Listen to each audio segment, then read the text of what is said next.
Avant de plonger dans cette histoire incroyable, pensez à vous abonner à la chaîne et à activer la cloche. Ici, chaque récit a quelque chose à dire, et vous ne voudrez pas en manquer un seul. Dans un restaurant chic de Manhattan, l'air était saturé d'un parfum d'élégance et de suffisance. Les serveurs se déplaçaient avec une précision mécanique, les nappes blanches immaculées reflétaient la lumière des lustres en cristal, et les clients, des visages dupés au sourire poli, semblaient se croire intouchables. Parmi eux, un homme blanc dans la cinquantaine, nommé Richard Thompson, sirotait son cocktail en observant autour de lui, un sourire narquois au coin des lèvres. Quand Jasmine Carter, une femme noire élégante et sûre d'elle, entra pour dîner seule, Richard ne put s'empêcher de la fixer avec un mélange de curiosité et de mépris. Pour lui, c'était une proie facile, un moment de pouvoir à exercer. Lorsqu'elle demanda poliment une table près de la fenêtre, Richard fit un geste hautain et murmura pour que le serveur l'entende. « Vous pouvez asseoir, cette dame, où vous voulez. Mais pas ici. » Il pensait que ce petit acte d'humiliation passerait inaperçu, que personne ne se soucierait d'elle, et que son sentiment de supériorité resterait intact. Mais il ignorait plusieurs choses, Jasmine n'était pas une femme ordinaire. Derrière son sourire calme se cachait une intelligence redoutable et une réputation qui, si elle était mise à l'épreuve, pouvait bouleverser sa vie. À peine Richard avait-il tourné la tête pour siroter son verre que le serveur, hésitant, lui lança un regard lourd de sens.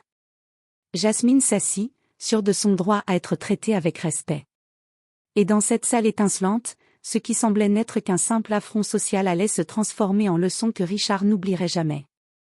Le restaurant, le Magnolia, situé en plein cœur de Manhattan, était un écrin de luxe discret. Les nappes blanches immaculées, les chandeliers scintillants et le murmure feutré des conversations donnaient l'impression que le temps s'y arrêtait.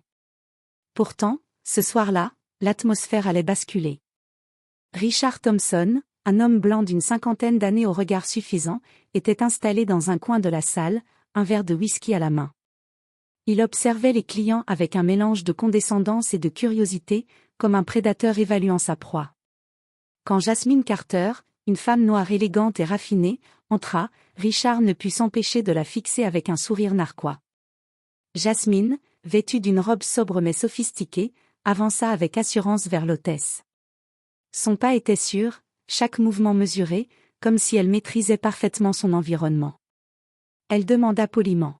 « Une table près de la fenêtre, s'il vous plaît. » Richard, pensant à un petit jeu de pouvoir, murmura assez fort pour que le serveur l'entende.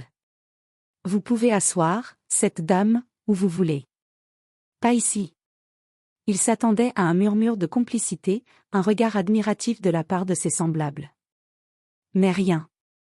Le serveur, mal à l'aise, hocha légèrement la tête et obéit, tandis que Jasmine souriait faiblement, mais son calme masquait une attention vigilante. Elle sortit discrètement son téléphone et commença à filmer, ses yeux ne quittant pas Richard. Ce qu'il prenait pour une petite humiliation anodine allait devenir le début de son cauchemar. Les murmures autour d'eux se firent plus insistants, et certains clients échangèrent des regards intrigués. Richard, convaincu de son impunité, leva son verre pour masquer son malaise, ignorant que Jasmine avait déjà pris le contrôle de la situation. Dans ce restaurant brillant et prétentieux, le jeu de pouvoir venait à peine de commencer, et Richard allait découvrir que sous-estimer quelqu'un pouvait coûter très cher. À peine quelques minutes s'étaient écoulées depuis l'incident, et Richard Thompson commençait à sentir un léger malaise. Il n'arrivait pas à comprendre pourquoi le serveur, pourtant habitué à son arrogance, semblait hésitant. Et pourquoi certains clients le regardaient avec une curiosité insidieuse? Pendant ce temps, Jasmine Carter sirotait calmement son verre d'eau, son téléphone discrètement posé devant elle sur la table. Elle n'avait pas crié, elle n'avait pas protesté, elle avait simplement enregistré chaque détail, le geste de Richard, ses murmures méprisants, son sourire condescendant. Elle savait exactement ce qu'elle faisait. Le manager du restaurant, un homme grand et imposant nommé Daniel Brooks, s'approcha de Richard avec un sourire poli mais ferme. « Monsieur Thompson, puis-je vous parler un instant ?» Richard, surpris par l'audace de l'interpellation, fronça les sourcils. « De quoi s'agit-il » demanda-t-il d'une voix faussement calme. Daniel sortit son téléphone et le posa devant lui. L'écran montrait la vidéo que Jasmine venait de filmer, chaque geste de Richard capturé avec une précision embarrassante. Cette vidéo sera publiée sur nos réseaux sociaux si nous ne parvenons pas à résoudre ce malentendu. Vous comprenez les conséquences, n'est-ce pas? Richard sentit un froid glacial lui parcourir l'échine. Le pouvoir qu'il croyait détenir venait de s'évaporer. Il ouvrit la bouche, mais aucun mot ne sortit. Tout son plan d'humiliation venait de se retourner contre lui. Jasmine, quant à elle, resta parfaitement calme, son regard droit et assuré. Elle n'avait pas besoin de crier ou de provoquer, sa dignité et sa maîtrise de la situation suffisaient à rendre Richard vulnérable. Derrière son sourire glacé, Richard comprit que ce n'était pas seulement une humiliation sociale. C'était le début d'une leçon qu'il allait payer cher, une leçon qui allait s'étendre bien au-delà de ce restaurant luxueux. Le lendemain, Richard Thompson se leva avec un sentiment étrange d'inquiétude. L'incident de la veille semblait déjà s'échapper de son contrôle. Il avait toujours cru que son statut et son réseau social l'auraient protégé, mais il découvrait maintenant à quel point il avait sous-estimé Jasmine Carter.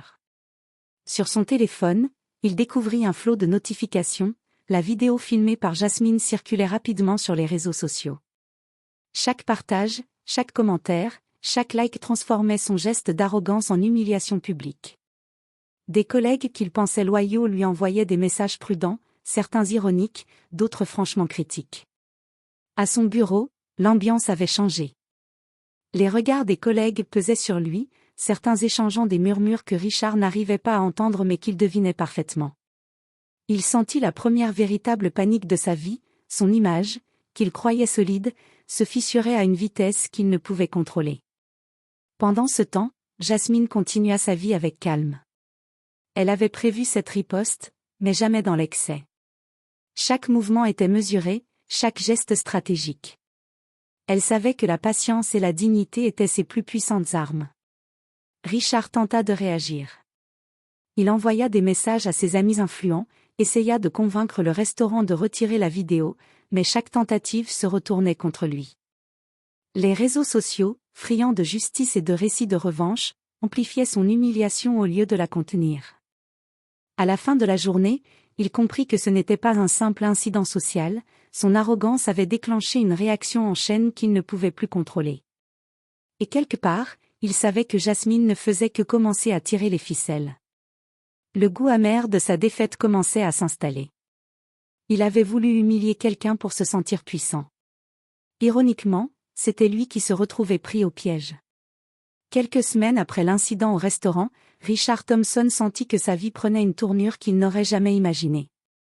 Les appels incessants de ses collègues et les messages anonymes remplissant sa boîte mail lui rappelaient constamment que son geste d'arrogance ne pouvait plus être effacé. La vidéo de Jasmine avait fait le tour de la ville, et désormais, même les médias locaux s'en emparaient. Son entreprise, un cabinet de conseil réputé, convoqua Richard pour une réunion d'urgence avec le PDG et le conseil d'administration. Les visages impassibles qui l'accueillirent dans la salle de conférence trahissaient à peine leur désapprobation. Le PDG, d'un ton grave, déclara : « Monsieur Thompson, vos actions ont gravement terni l'image de notre entreprise. Nous devons prendre des mesures. » Richard tenta de se justifier, de minimiser l'incident, mais chaque mot semblait tomber dans un vide glacé. La vidéo, diffusée publiquement et analysée par tous, ne laissait aucune place à l'excuse.